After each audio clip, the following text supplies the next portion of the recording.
Stop being so quiet.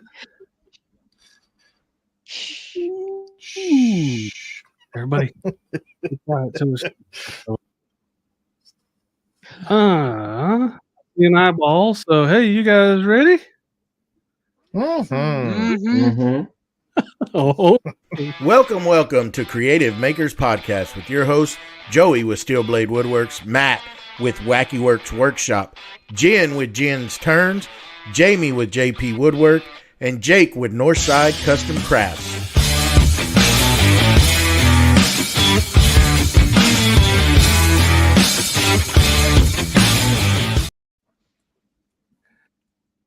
welcome to Creative Makers Podcast. We're at episode 20 with Sneeks Wall Art. We're going to bring Sneeks over here on the hot seat. First of all, my name is Jake from Northside Custom Crafts, and my first question, I guess, is Sneeks. We want you to introduce yourself and tell us about your journey into making and what started you making, and tell us your story, buddy. Hi, my name's Clive, known as Sneeks Wall Art. What started me off? Well, I've always been creative from, many years from when I was a kid and all of that. But the thing that started off Sneeks Wall Art was after the kids had grown up, I got the garden to myself again. So I built, a man cave sort of thing. And after I built the man cave, I built some decking. And when I saw the price of, garden furniture, I was like, no, I'm not paying that. There's no way I'm getting money for that. So I thought to myself, I had to look online, and I could see that people were building pallet benches and stuff like that. But there were so many different designs and styles and all of that. So I just took my angle on it and made some pallet benches. But then I needed to have some soft cushions for it. So there were bits that were falling off the sides with a jigsaw, cutting them off the sides and that, and they were forming a pattern on the floor. And must have been about 6 or 7 pieces fell on the floor randomly, and I just gazed over, and I thought, oh, I like that pattern. So I thought, okay, keep all the pieces. Long story short, I put all the pieces together, painted it and all of that, and then that piece got hung on my wall, and that's what started Sneeks Wall Art officially, just by that one piece. And ever since then, I've just been making stuff. As I started with wood, first of all, then I moved to resins and acrylics and all of that. So it was by accident. Sneeks Wall Art started, really, because some things you wanted were too expensive. Yes, basically. So doing it myself, where I always do anything that needs doing, I always do it myself. I don't like paying for someone else to come and do it. I'd rather do it myself. If I can do it, I'll do it myself. So yeah, so I just built some furniture, and that's how Sneeks Wall Art came about. Nice. Just by random pieces falling on the floor. And I just, all right. I just love the shapes. Just let the chips smell, let them go where they go. So Jake usually starts with an icebreaker question, but he's hosting today because our other co-host, Joey Steelblade, we miss you. He's not feeling well, so get better soon. By the way, I'm Jen with Jen's Turn. Thanks for being here, Clive. My icebreaker question in place of Jake doing it is, who gets flirted with more at these big events you go to, you or Mama Sneeks? Because she seems pretty popular. Well, that goes without saying. My mom. That's the easy one. I've been to 2 makers shows without Mama Sneak, right? And I suppose people are getting to know me and all of that. And But the third and fourth show that I went to, my mum was with me. It's like I'm there walking around, but people recognize my mum, then they recognize me. And I'm like, hold on a minute. My mum's not the creator. It's me that's the creator here, guys. And her face is on the shirt. Yeah. My mum gets all the love and all the attention. Yeah. Got her own merch now as well.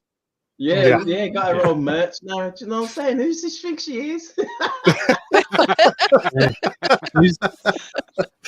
She's not hard to talk to.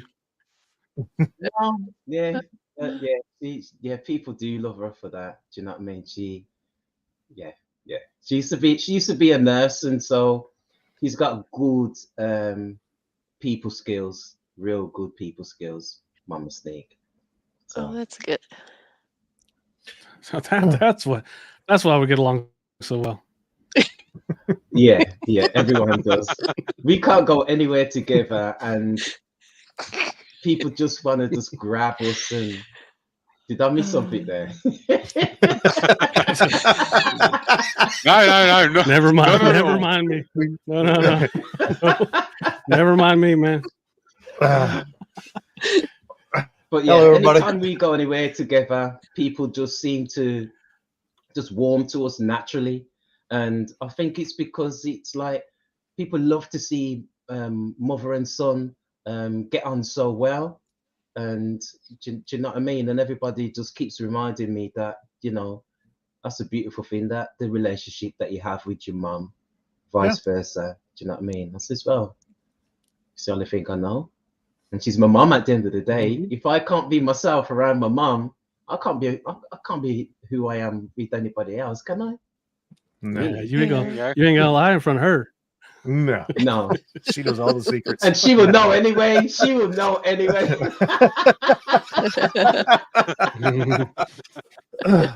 It reminds me of NFL or ESPN or somebody released a TikTok video of one of the NFL players mic'd up over the weekend. He was at his game and he's on the sidelines and he just keeps going, "Where's my mama?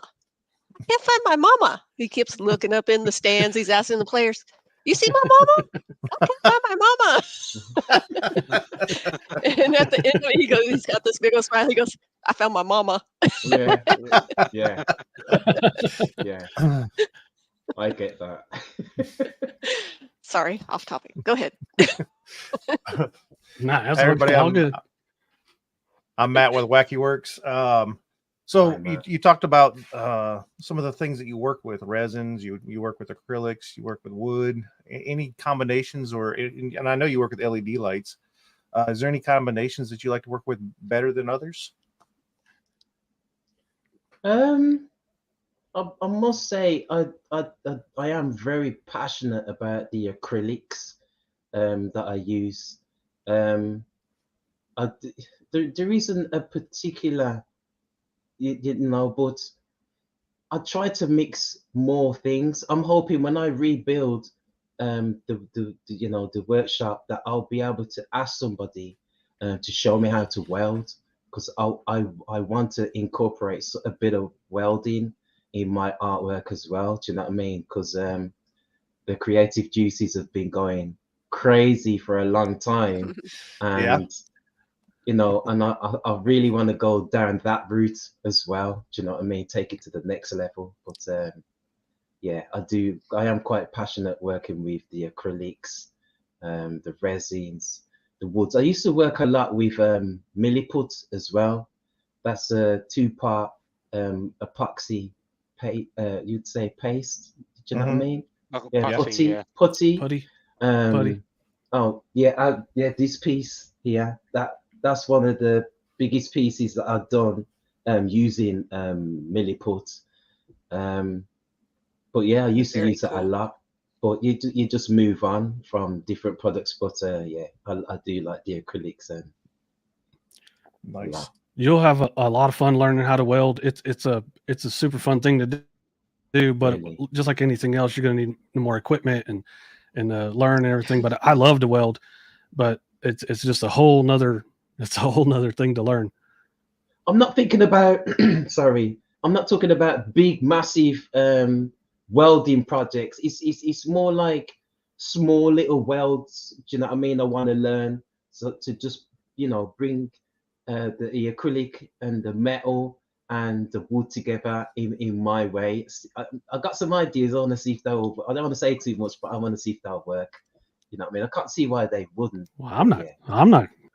We're not going to steal it from you, dude. You know what I mean? Well, I've got a pen. I'll write it down. Go ahead. There you go.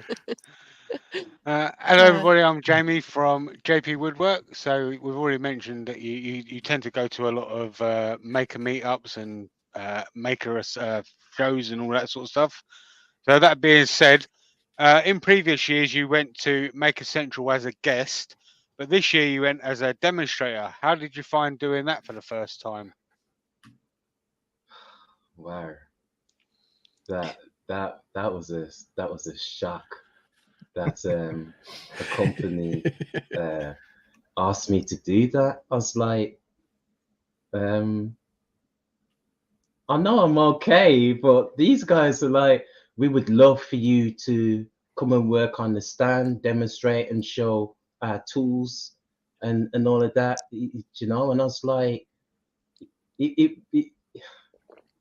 was lost for words basically. But when I was on the stand doing it, I felt so good. Do you know what I mean? Because most of the people who came and approached me at the show, I knew them anyway. Most of them I knew from previous meetups, or I've spoken to them but never met them before.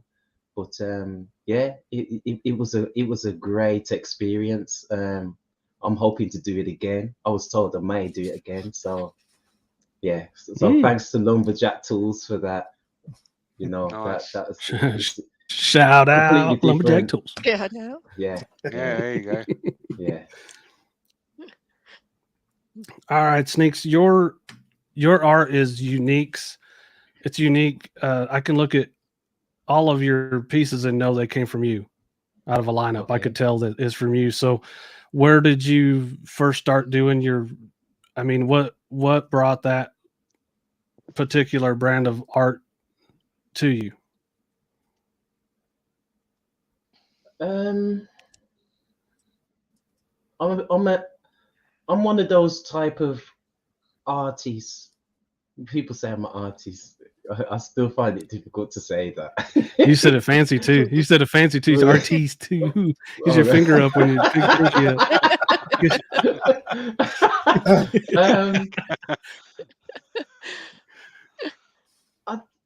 What was the question? Sorry.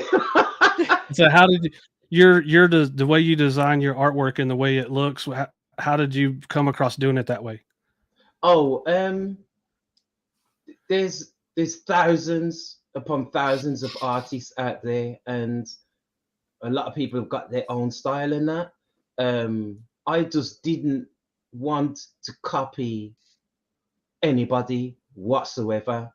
I used to stay away from social media on how people do things and when they finish things. I wasn't really interested in that. The first few years of becoming a creative artist, I used to just focus on tool safety. Do you know what I mean? I just wanted to know how a tool worked and how to use it properly.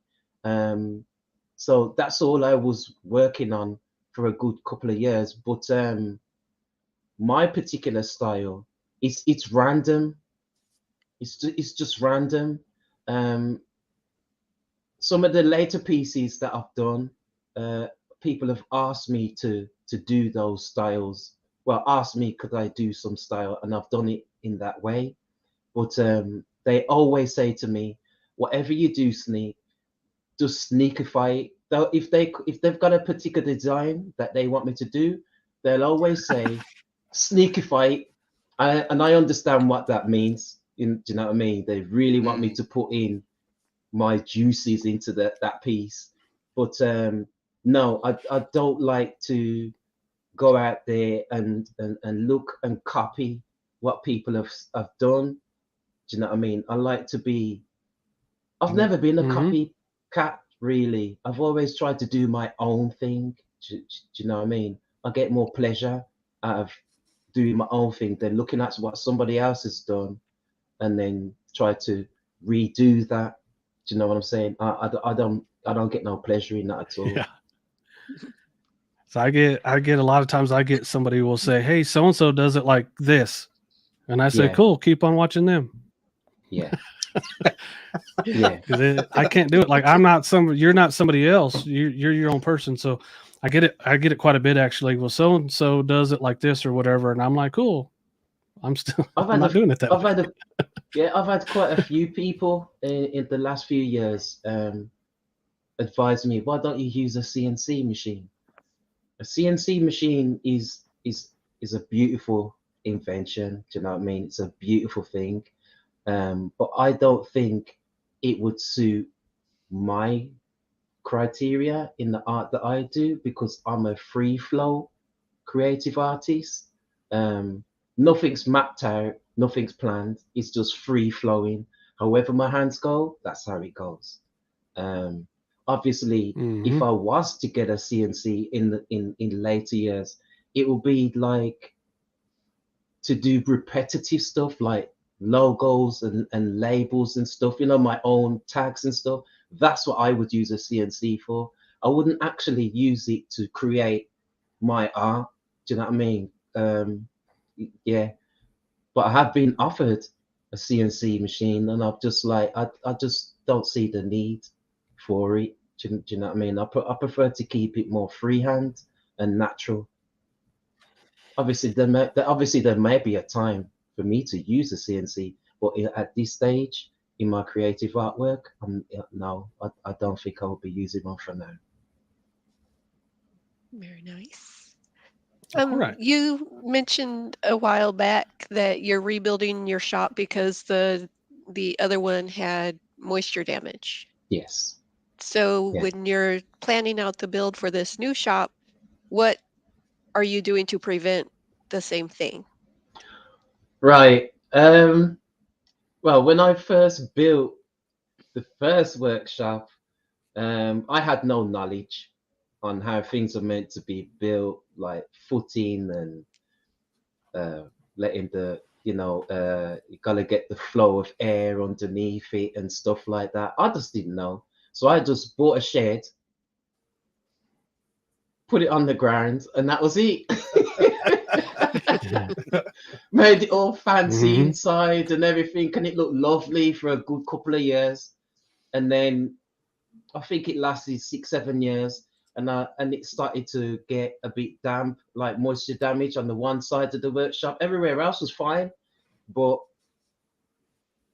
it started to get that musty smell and everything. And then when this year, when Lumberjack said to me, um, would I like to be affiliated with them? I'll be getting some tools and machines and that, and I didn't want to bring those nice new machines into a workshop that I just didn't want to do that. So I thought to myself, I'm going to rebuild and do the footing properly this time and make sure it lasts.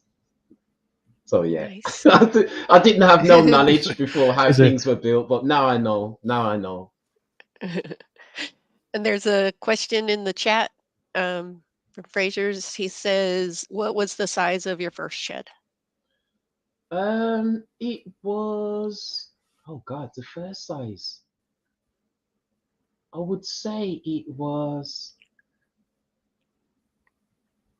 set Tell us 10. in meters too. Oh my gosh. I'm okay And with feet. millimeters. Um, it must have been 10 foot by 7.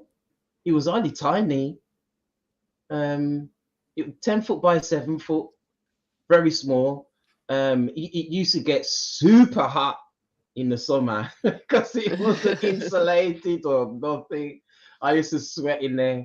And then when I started to get a little bit better, I asked my brother if he would come and help me extend the workshop.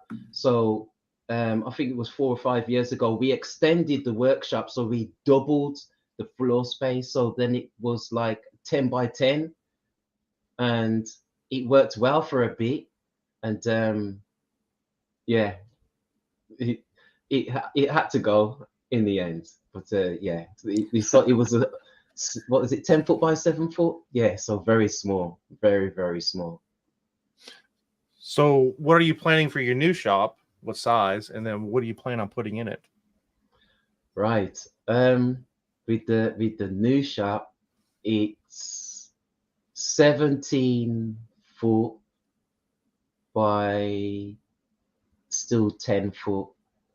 I think I like 10 foot for some reason. But yeah, It's a good round number. 17 by 10. Mm-hmm.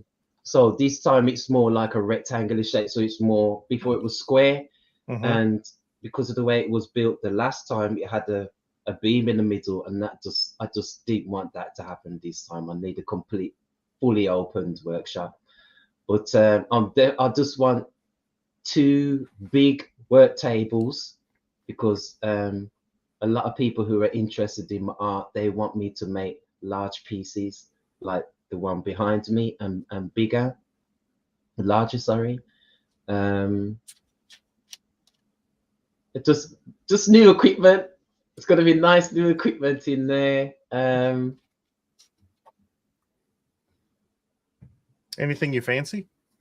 Oh, what the? Oh, how can you ask a creative artist that kind of I just- question? What wouldn't you It was want? pretty easy. You just did it. I just did it. It was What super easy. wouldn't you? Oh gosh. What would I like? Oh gosh. A new bandsaw. A bandsaw. Mm. Mm-hmm. Yeah, a proper bandsaw. A nice miter station. Nice miter saw. A drill press. You see the juices flowing in his eyes right now. Oh yeah. All right. And yeah, not so much on the big machines and that, but mainly more small hand tools. Do you know what I mean? Yeah. I heard that.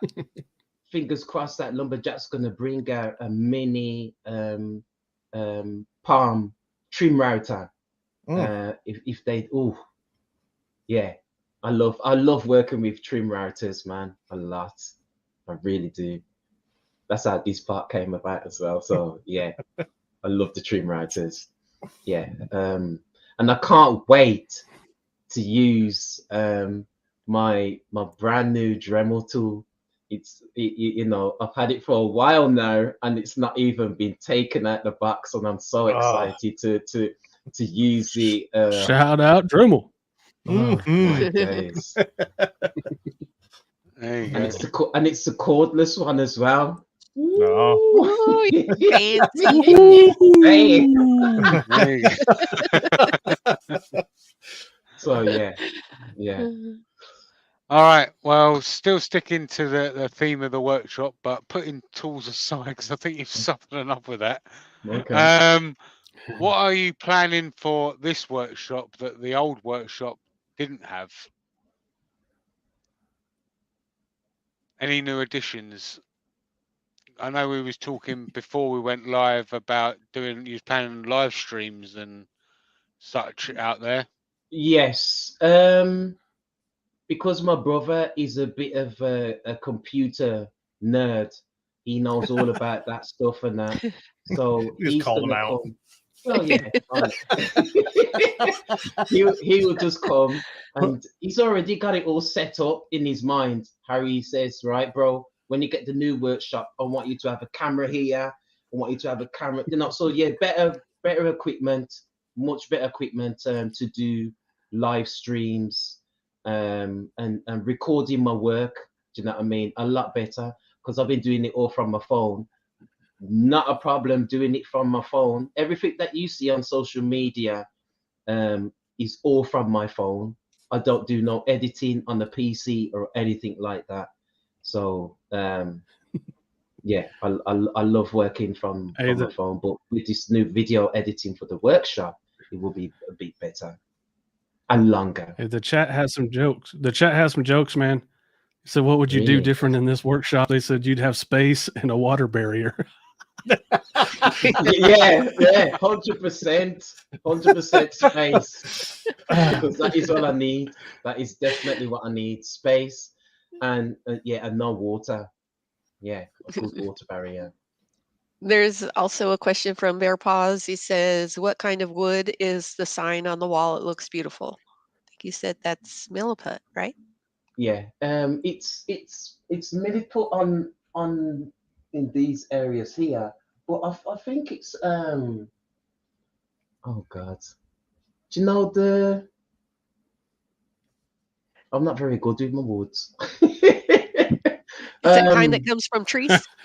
Hey, never say that out. Best kind. Never say that out loud, buddy. Do you know the wood rate's got different layers? Plywood. Yeah, plywood. Okay. It's plywood. Yeah. Oh, Yeah. plywood tree. Jake. Yeah. There you go. Connie would Plywood like tree. to know what the clear head behind you is.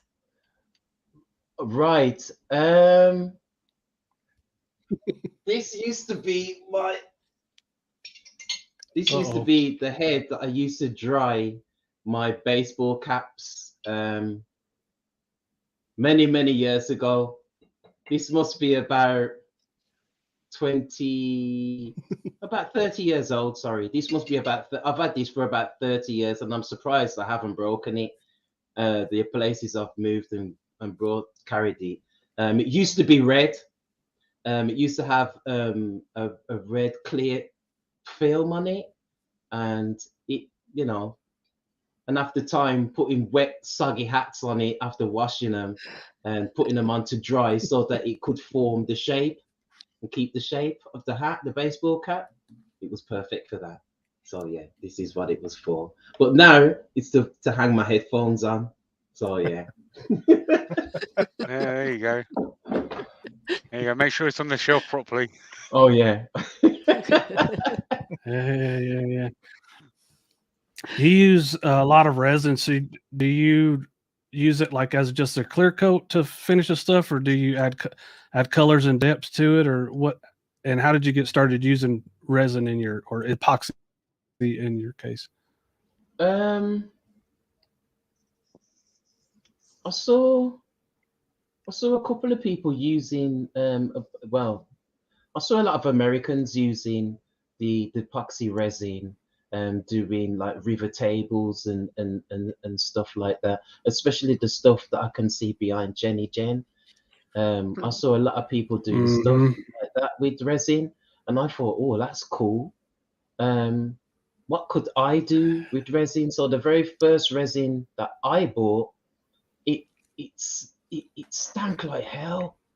It was absolutely vile, and I was thinking, there's no way I can use this resin. It's horrendous. The smell is just, I can't work with that. So people says, was that polyester or what? That was polyester resin, and when I tried to put it in containers, different containers, wrap it up in bags and all of this, and it was still stinking out my workshop. So I thought, I can't work with this. So I used it, and I never used that again. So I went online and I looked and I saw people using resins and not even complaining about the smell. So I just did a bit more research and thought that you can use this epoxy resin.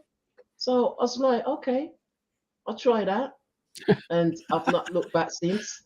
But I started to use Hemway Official's pigment powders and started to mix the resin with different colors and all of that. That was beautiful. Do you know what I mean? I never thought that's what the pigment powders could react and how it could form and set and that. So I loved how that worked. I'm using that for a couple of years in that way, mixing different things inside the resin. I even used a bit of I think what's it called? Brass swarf. The metal Oh, yeah, yeah. shavings. The metal Yeah. shavings. Yeah. I thought to myself, could I make something with the brass swarf? So I got some brass swarf from somebody, and I made something where I cleaned it all, routed out the part that I wanted to pour in the brass swarf, and then I poured the resin after, and then sanded it off. But the brass swarf was like ripping the sandpaper to shreds. I was thinking, how am I going to sand this clear? So I got as much of it off as I could, but then I poured some resin on top of it, not knowing it could form a nice clear finish. So I learned that by accident. So I thought, hold on. So then I did a couple more projects and just started to do clear covers, to finish it off. And I thought to myself, oh, Right. I like this. And then everybody else started to comment and start to say, oh, Snake, I like how your artworks, it shine. Look at the glass. Look at this. And I was like, oh. So I continued to do it. And yeah. He said, no big deal. It's just what I do. Well, then, I'm just awesome by accident a lot of the oh, times. oh, please. Yeah. No big deal. But yeah, I love working with resin. Love it. One of the resin and wood pieces that you did recently was the walking stick. Really cool how you layered the different colors to give the variation in the walking stick detail. Did you hand shape the stick in the end, or Yes. was it a lot of machining? I used what would you call it? A grinder? Do you know the hand grinder? I used that because it was square. And I was thinking, I've got to make this look more into a walking stick. I don't have a lathe. I don't know how to turn. I'm definitely want to do it because it's gonna challenge me. So I thought, right, how am I gonna get this, sort of round without a lathe? So I just put it in my vise and just took my time and just sanded all the corners off and just turn it round, sanding it off. So it was just that process until it got round, just by using one of those grinders, and it came up And nice. we call that getting her done. It did. It's most of the stuff that I do, it's experimental to me. People say to me, Sneak, why don't you have a play? And why don't you do test runs first? And to me, it sounds good on paper, but practically that can't work for me. I can't. Resin's very expensive. All the materials that I use are quite expensive, and I can't afford to just play around. And maybe you get some offcuts and all of this you can play around with, but you really cannot afford to like just randomly just do things. Do you know what I mean? You really have to think about what you're doing, and yeah, I enjoy it. But yeah, the lady who had the walking stick, she knew that I don't do and make stuff like that. I don't like to make furniture or props and stuff like that. I just like to make things that hung on walls and stuff. Do you know what I mean? But she said to me, I wanted to put, I knew you'd love this challenge, and I done it. And she was super over the moon when she got it in her hands, because she's she's a disabled lady. She's small in stature, so it was a special thing for her, that, you know, one-off walking stick. And Very nice. That's always the best It looked really good. when the customer's that happy about it, and all the work, all the experiment makes it all worthwhile, no matter what you charge for it or the money or whatever. It doesn't matter at that point, right? Yeah. That's the whole. Do you know, it's beautiful to create something from nothing, but then when somebody wants it and they receive it, and just the look on their face, that is just priceless. That is the feeling that you get inside, to know that you made that from nothing, and you've made something and you've given it to somebody, and they think it's just absolutely amazing. It's beautiful for a creative artist to get that feedback. It's just great. Yep. So a little while back, you made a hummingbird piece. I had the two hummingbirds, and it looks like a flower in between. What was that? Was that resin, or was that glass beads that you did that with? They were glass beads. I had no idea I was gonna make that table. It's still not finished. I haven't finished it. It's still an ongoing process. I messed up on it a couple of times. You know, I didn't think out certain things, or like I say, I like to just work randomly. Do you know what I'm saying? Just hit it, just go get it. Just to challenge yourself.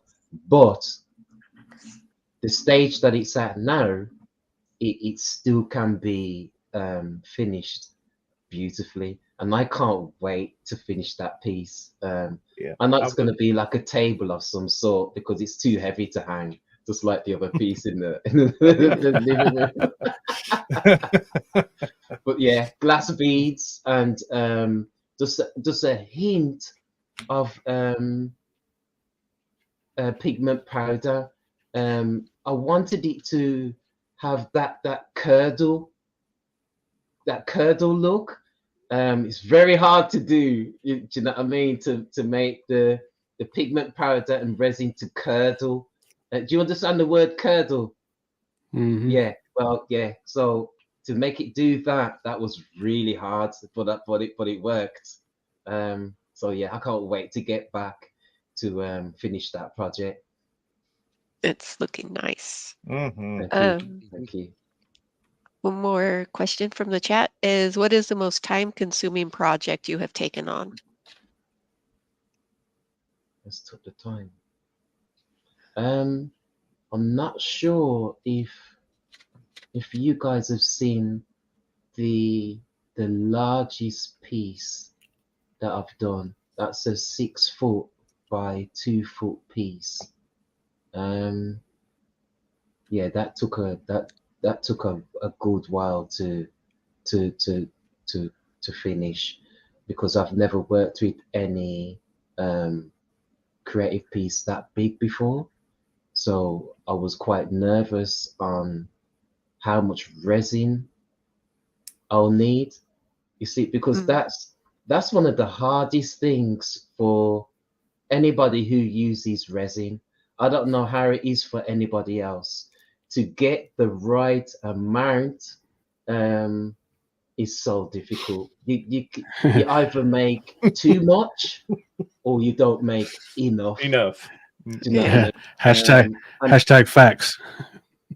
And it doesn't matter. It doesn't matter how many times you do that piece, or a same piece, the size. You always get the mixture and how much you need always wrong. I've tried so many times, but now what I tend to do, I do like a small layer, make sure it covers the whole project, and it doesn't matter how thick it is, because you can go back in the next 24 hours and then do, you know how much you used the first time, so then you just up it a bit more, and then you know it will cover the whole piece to how much you want it. So was that the one that you took to Maker Central? Yes. I know, I haven't seen it then. Oh, Is it Jamie. you got him. Is it the one where you were on the craft festival? Is that what you were working on when you were on the craft festival one time?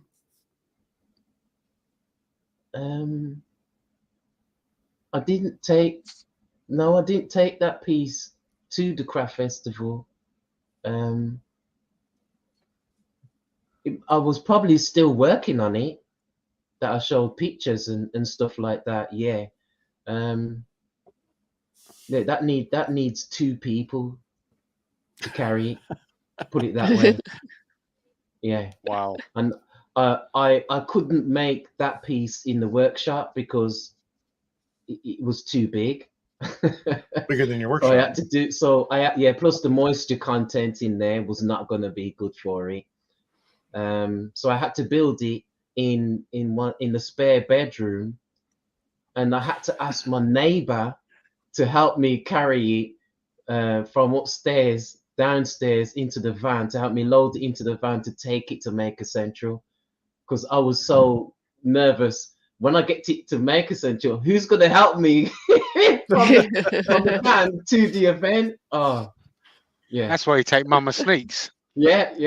Actually, I took Mama Sneaks and she spoke to the security and we got in the back entrance, and we was only had to go a few hundred meters to the back door of the hall. So yeah, well, thanks, Mom.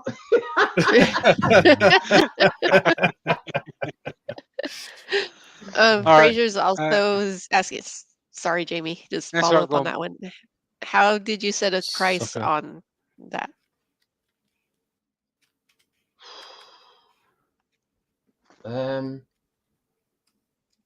That is very difficult to price artwork. It's super hard. Anybody who creates will know. Do you price by the time you take? Do you price it on the materials? There's so many things you've got to consider and put in. So what I do now, I go to about 5 or 6 different makers, very close maker friends, and I will put out a price, and then they will either say, "No, Sneak, you've been quite ridiculous on that price. You need to put a lot more on it than what you're saying." Do you know what I mean? You're really undercutting yourself here. So the answer to the question is, I ask fellow makers and see what they would, see what they think. But it's not easy. It definitely is not easy. You see, the thing is, when you create art, you have to know who you're creating it for. If you're creating it for somebody who can afford that art piece, then you tend to sell it to a sort of different type of people who can afford that piece. Do you know what I mean? But it's like I said, it's difficult. I don't know how you guys price your work. I don't know how you do it, but it's very difficult. Very difficult. He came to me once. I said, "You need to take a couple of zeros off that." And I think that's pricing the work is something that we all struggle with. Every single one of us struggle with that. Yeah, definitely. And you see, I try and price things to how much I would pay for it, and people say you can't do that. You just simply cannot do that. People say you need to go on the market and see how much things are. I don't see anything like what I make on the market. So where do I go? Add a zero. add a zero. Yeah. That's a lot of people have definitely said to me, whenever I have priced my artwork, they have always told me, "No, Sneak, you need to go higher. You really do. you're devaluing your art. Fraser's out there saying the same thing. He undercuts himself all the time. I think we all do that, and I think every one of us here, and Joey at home included, I tell him all the time, dude, you could charge more for that. Like you're not, it's not worth your time. And I think there's something that I do is this: if you throw a number out there and I go, I can make it for that, and then there might be $1 less, I go, I'm not doing it for that. There's a fine line that there is what you want to and don't want to make it for. So I just basically want to make sure that I can pay for the materials and you know, so long as I can continue creating. That's all I look at it when I first started, you know, creating art. I weren't looking to create art to make money, and you know, I just done it because I loved it. It was a passion. You gotta pay for materials and a sandwich. There you go. Do you know what I'm saying? I'm on a horrible delay. I'm on a horrible delay over here. I'm sorry, guys. That's all good. That's all good. We all got so earlier on you mentioned wood turning and how you wanted to give it a go. So that being said, my question is, what do you know about wood turning and the safety protocols? Well,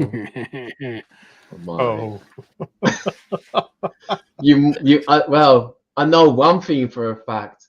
When you're moving the banjo, you got to make sure the lathe is turned off.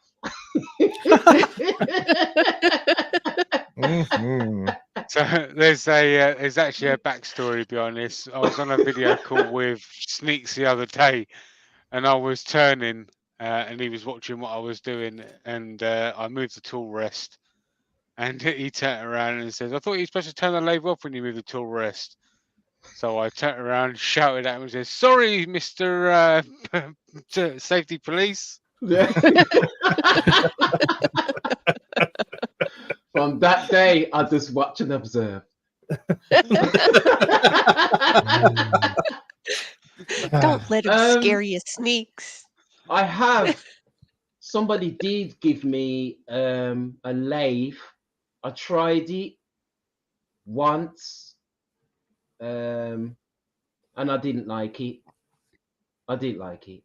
The reason being is I don't like my piece to be spinning. I like the machine. I like my tools to be spinning. Do you know what I'm saying? I like my piece to stay still. Yeah.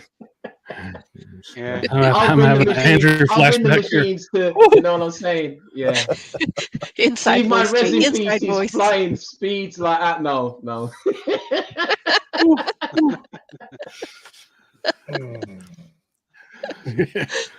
But I love watching. I do admit I do like watching wood turners, man.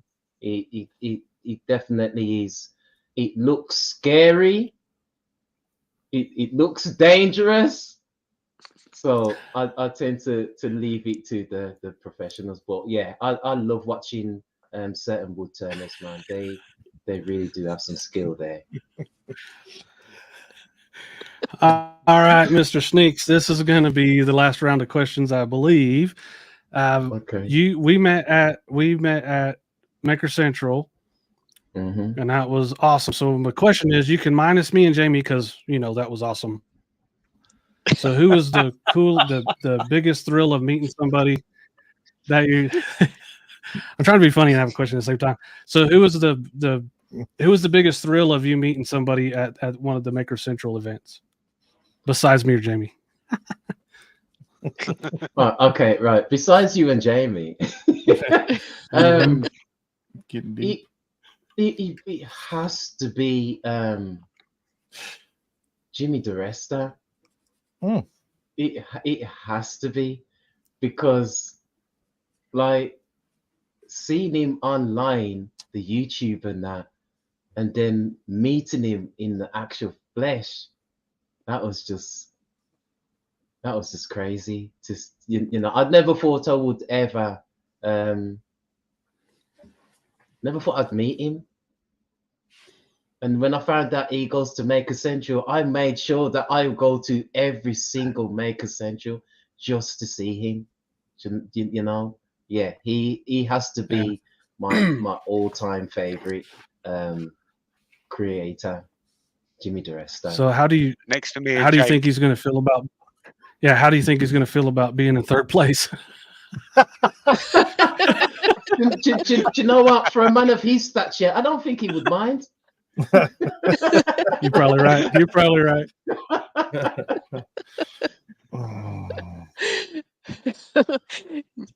Joey's trolling from the chat. He says, "Who was the most disappointing to me?" I will allow you to say JP on this one. Oh my goodness. There's nobody disappointing. There's nobody. Nobody. Everybody's just to think that you can become such great friends just because you create. And it could be you don't create anything like you know the other creator, but you just get on like a house on fire. It's like you've met. It's like everybody in the chat here. I've only met Jake. I've never met Jen, and I've never met Matt. But we can all sit and chat like real good friends. Do you know what I mean? Even into okay, I've not really spoken to Jen and Matt on a real personal level, but I'm sure if I needed to go to them and on a personal level and speak to them about something, well, an issue that you're going through and whatever, I'm sure they'll be there to listen. I'm sure of that, and that's what I've all seen. That's what I've seen in this makers community. It's just pure love and genuine love as well. Straight to love. You know? Straight to love. Straight to love. I'm a cuddler. You know, people don't hold back. I like it. I like it a lot. Okay. And I'm sure everybody's had some, you know, gone through from some, you know, difficult times. The last few years, I will admit, if it wasn't for a few of the people in the makers community, I wouldn't say I would have came to any harm or anything like that, but the recovery would have been more painful. Do you know what I'm saying? With that certain maker friends, they made it so much easier, and you know, you can move on and be happy within yourself and still continue to create and, you know, and still meet new people. And it's great. There is something about the maker community that just it feels like a true community, a family. Really. And I know it sounds cheesy to say, but it's true. You know, and that's pretty rare to find these days. So yeah, it's appreciated. My final question is a project I saw of yours a while back, and I'm curious to see how it's holding up. I saw that you put some of the GPS acrylic as your router base. Did that hold up well, or did you have to replace it? What, the handles? No, it looked like on the router table. Oh, right. Yellow and black. What do you mean? Use the acrylic for the base plate? Yeah, that would still would be working today. It still would have been held up right until to this day, but because I needed to, because I built my own router tables, because in the UK we're not as fancy as you Americans, where you get all these flashy router tables and stuff. You know, just put your we have to make just put your own. pinky up when you use it. Exactly. Yeah. You say it's custom. It's custom. Custom. That's right. Yes. Custom. So I used to custom make router tables of my own, and the acrylic held up well, Jen, really well. To be honest with you, it's still on the actual router. I haven't taken it off. Nice. So one question that we didn't ask you, I wanted to ask you to begin with, is your logo. Where did you come up with your logo?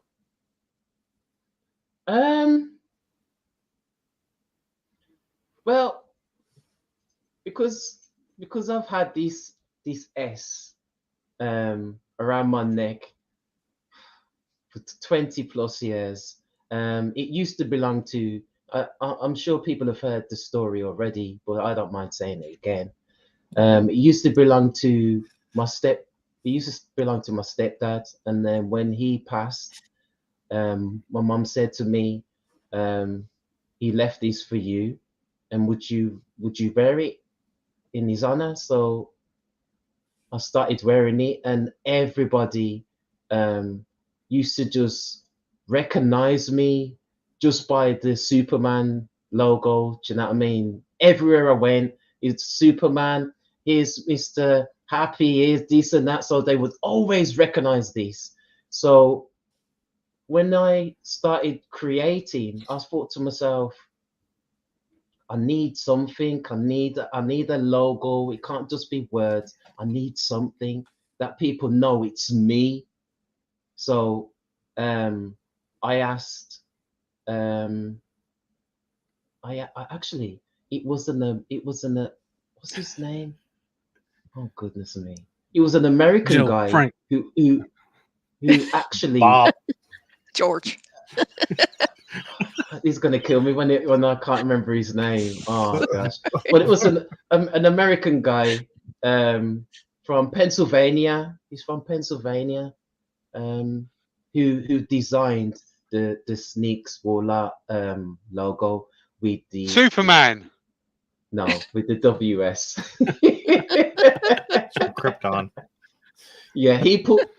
I said, could you incorporate the W in with the S? Do you know what I mean? So I left it with him. He came with a couple of designs, and when he designed it, I thought, yeah, that's perfect for me.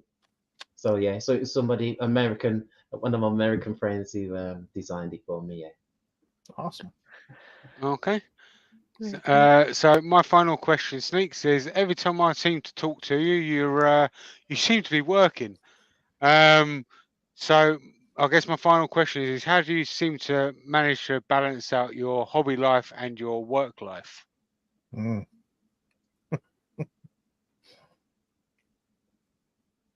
Quite simple. Keep them separate. Keep them When I'm at There you work, go. when I'm at work, I'm at work. But because of the job that I do, people still want to know about Sneeks Wall Art. Do you know what I mean? So Yeah, they do. even if I don't want to talk about Sneeks Wall Art, I've got no choice because most of the clients and the people that I see, they either follow me or they know of me. So they want to know what's coming, what you're doing, what you're making. So yeah, I don't really get a choice. Yeah. It's Sneak Wall Art in the day and it Sneaks Wall Art at night for sure. There you go. Yeah. All right, Mr. Sneeks Wall Art. You have a little bit of opportunity right now to tell people what's coming up and how to find you and all that kind of stuff. So go ahead and let us know what you got going. Right. Well, when the workshop's done, I'll be making my first piece for Lumberjack Tools. I'm doing a logo for them. There's a couple more pieces that I want to work with, but I don't want to say too much on that yet. You'll see. Just hold tight. We have we got all of your links. All of your links are down below in the description. So go find Sneeks there. Yeah. You're best to find me on Instagram. That's where you'll see most of the love. Instagram and TikTok. You know what I mean? I'm trying to get my YouTube better. So just bear with me, guys. It's not looking good at the minute. But yeah, I'm gonna try and get my YouTube game up. All right. Jen. Hello, everybody. Last weekend I had a pretty successful show, and so I need to get into the shop this weekend and replenish because I have some other big shows coming up this fall. So I don't have any shows this weekend. I will just be working on making stuff. There you go. Matt Barkley. I am still trying to balance this day life with the night life. So Trying to get the vacuum table down for the CNC, and that's what I'm working on. That job sounds like a sucking. There you go, Jamie. It's fucking crazy. This week I'm planning on turning a resin sphere, make it look like a moon, and potentially some other stuff as well. So I don't know what yet, but yeah, that's basically what I'm going to be doing. Do some turning. Hopefully the safety police will leave me alone this week. Suck up.